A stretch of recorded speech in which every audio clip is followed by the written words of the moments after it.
Shettima trends as Nigerians fear a worse fate if Tinubu resigns. The politics, the rumor, and the real story behind the viral Boko Haram photo. Nigeria political climate has entered another boiling phase as Vice President Kashim Shettima jumps to the top of the trending conversation. Not because of the first scandal, but because many Nigerians calling for President Bola Ahmed Tinubu's resignation are suddenly worried about what comes next. In a dramatic turn of public sentiment, the same voices demanding that the president step aside are now expressing regret as they realize Shettima will be next in line. Which Shettima will be next in line? Both of them are resigning. Both the president and his vice, the two of them should get out. The two of them should leave. One will take over. Take over what? A prospect many believe would be even more unsettling. The conversation has quickly shifted from Tinubu must go to, but can we reach Shettima taking over? Nobody's talking about that. That's a lie. Tinubu should resign. Shettima is going to resign. The two of them are going to go. None of them is going to stay. And that is the dilemma tearing through Nigerian social media today. Which dilemma? As Shettima's name climbed the charts on X and Facebook discussions, an old controversial photo is surfaced, the viral image purporting to show the vice president dining with Boko Haram members. But political analysts and fact-checkers have once again reminded the public that the photo is not authentic, or more accurately, it is wildly misinterpreted. The men in the photograph, contrary to years of online narratives, were not terrorists but Fulani nomadic pastoralists, whom the then Borno governor visited as part of efforts to integrate their children into a free educational program. According to local sources and a video clip from that day, Shettima had gone to the Fulani settlement to persuade parents to allow their kids to attend school.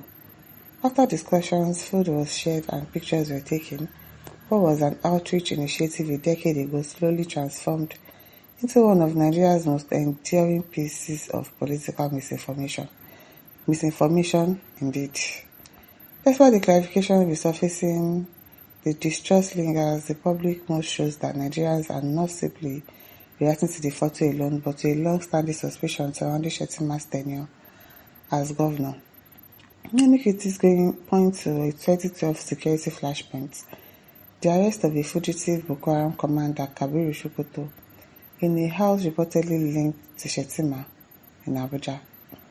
Although no report directly tied the former governor to the terrorist presence and no legal action was taken against him, the event left a stain in public memory that opponents still weaponize. In the world of Nigerian politics, perception is often stronger than confirmed evidence, and Shettima continues to battle the shadows of the past. Are you campaigning for Shettima? Because I don't understand this person. But this current wave of fear is not happening in isolation. Nigeria is experiencing a heavy, tension-filled period marked by allegations of an Islamization agenda, renewed ethnic trust, and a nationwide Christian community on edge after a tragic church attack in Kwara State.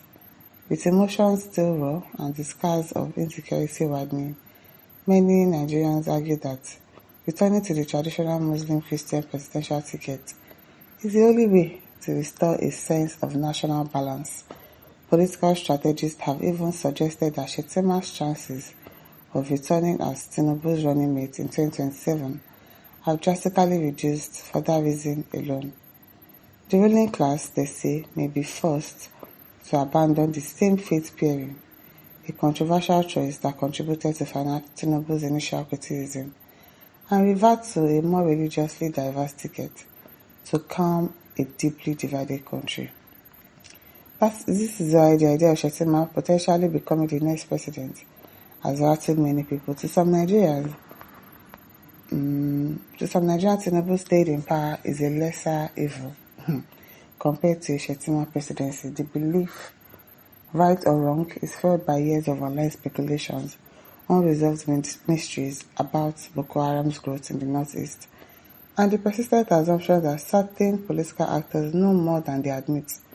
Even though there is no verified report linking Shettima to terrorism, and even though security experts have dismissed the viral breakfast with terrorists, narrative as misinformation, many Nigerians still strongly believe that he is somehow connected to the insurgency. Misinformation has done its damage and distrust has become a political currency. So what are you trying to tell us to give him a chance of what? Because this person, I don't understand you.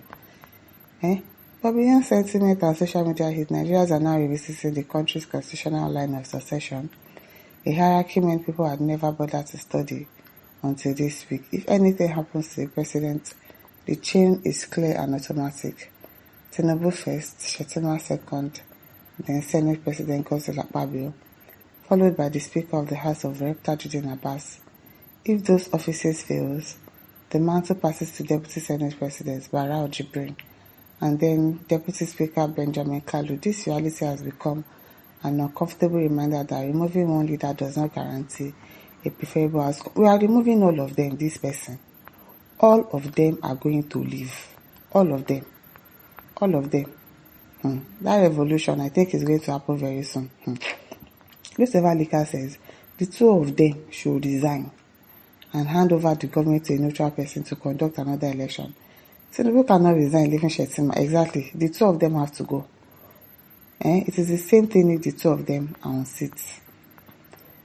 At Simi Olukoya says Tinubu is going nowhere. Nobody born of a woman can remove Tinubu. Look at this one. Rubbish. It will not happen. Okay now.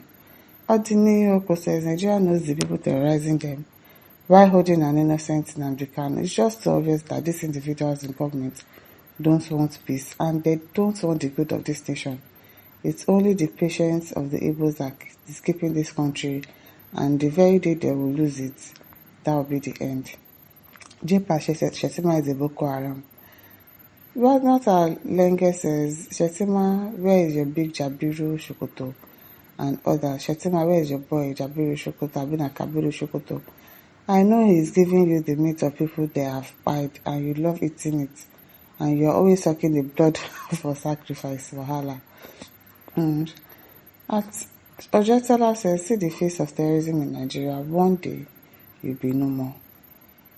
At Louise Udechiko says, if Shettima becomes president tomorrow, his VP will be Sheikh Gumi. That means Nigeria, my country, will be changed to Boko Haram. The federal capital will be called Herdsmen Iswap. By then, everyone will be pay by force tax to bandits. My people. Atolumi says, see the face of the ugly Boko leader. Behind those eyes lies mischievous thoughts. I'm telling you, I don't trust that Shettima for anything.